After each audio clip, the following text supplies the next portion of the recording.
มาสงการมีอยู่ก้อนหนึ่งมาถามไว้ข้อความอันหนึ่งอยู่ข้อความอันนั้นเป็นข้อความสั่งลาป้อนในซึ่งนั่นก็เป็นข้อความอันไหนอยู่ในข้อความนั้นว่าคือลาป้อนในซึ่งเศร้าเดมาลูเนกว่าดีไหนอันนั้นก็ถามไว้ว่าเอาโพซองก็ยาวว่าฮักคาหาเล่งในว่าไล่หากินห้างกล้วยกาเปียดกันเย้าของกวนในว่าอุบก็ในฮักคาอยู่อุบกันเปียดปีเย้าว่ากล้วยกินเหล้าหนาเมากูวันว่าฮัดฮักว่าแต่ฮักกันอยู่ว่าฮักแต่ฮักกันอยู่กล้วยกามพวกใครฮักก็ว่ามันกินเหล้าหนาแน่ลองนะข้อความอันนั้นเจ้าดีมาผักอันข้อความสองข้ออยู่อันนั่นก็ผักบันตากวนยิงแหล่ผักบันตากวนทรายอีกหนึ่งปุ่นตานางยิงเขาในมือเฮาไปตีนาเฮิรนมือเฮาตึกเป็นชาวอยู่มือเฮาตึกหลอนแล้วอยู่นั่นแต่ที่ห่มข้างเพราะว่าเฮาอันว่าในเฮาหลุไหลด้วยหลีเฮาหลุไหลว่นหลีการตีหน้าเฮิรนอันว่าในมันเป็นอันลำลองเนอะเพราะว่าเ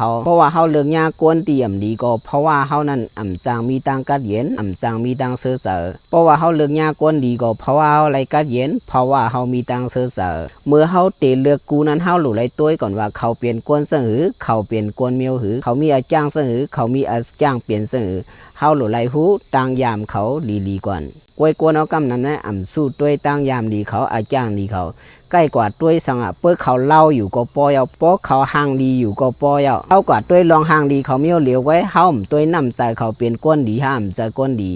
เพราะเฮาเห็นนั่นเพราะในสิ่งเพราะว่าเฮาตีนาเฮือนมาเพราะเฮายากวนน้ำดีก็เฮาใกล้ไหลเหนียงเสือขึ้นเฮาใกล้ไหลตุกเสือเฮาใกล้มีตังเสือเมื่อเตเลือกกูนั้นเฮาด้วยก้นลีเสียเลือกพอเฮาเลือกมาเอาเข้าดีเพราะในสิ่งเฮาก็ตีไหลตุกเสืออันนั้นแหละเป็นข้อความอันผักวันนางยิงเขา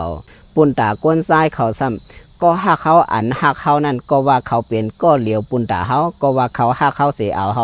ขาหลุไรหันถึงกาขันเขานางยิ่งเขาตีป้อยกบกูซ้อมเขาว่านั่นก็ว่าเขาปึงอิงเขาหักเขาหลุไรหมอเฮ็ดเลี้ยงเขาติ๊กสมาเฮาใจก้นแขนว่าในสีตาซ้อมหนังเขาเฮ็ดเปลี่ยนไร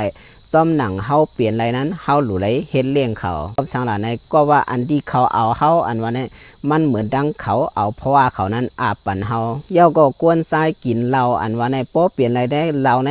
กินเป็นอันดีที่สุดก้อยก็สังว่าเย็นไรตื่นกินมาเสียมเรียกเย้าตาตีตัดขาดมันก็เปลี่ยนไรเพราะในสิ่งก้อยกามือเฮากินนั้นเฮาอย่าไปผิดกวนนาเฮือนเฮาอย่าไปผิดนางมีเฮาก็หาเขามีเฮาว่าในมันเจอหวนห้างอันตีกีลมต่อซาเฮามือเฮาจะละมาเฮากว่าละเขามือเฮาเมาเหล้ามาเฮามาผิดเขามือเฮาเมาเหล้ามาเฮามาว่าเขาท่าเขาป้องเขาหลาเขาว่าในซึ่ง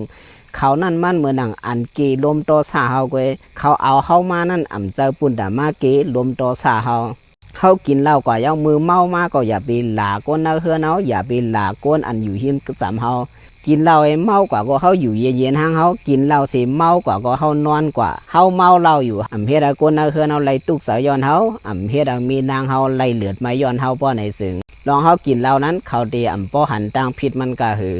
เฮาเลยว่นในว่ากวนหิมจำเฮานั้นกวนอันอยู่จำเฮาอยู่ดาสีมีนางเฮานั้นเพราะเฮาตุกมาตีป้อในซึ่งมีเขาก้อยอันดีซอยเตียเมาไหลมีเขาก้อยอันดีอยู่หิมคางเฮาไหลจะว่าเมาเราเยาเสมาพิษเขาจะว่าเมาเราเยาเสมาหลาเขาก้อยก็มีกินเหล้าอันว่าในแดสั่งเย็นไรก็เย็นลองเฮากินเหล้าอันว่าในปันพรดีเฮาเสียมกาสั่งยาปาการปลายมังมีเฮาไหนวนว่าข้อตอบนั้นตีเป็นข้อตอบดีปุ่นตาก้นนั้นก็ถามมาในอยู่เจ้าเฮาเสียงตีงอนมาซึ่งกูก็ค่ะ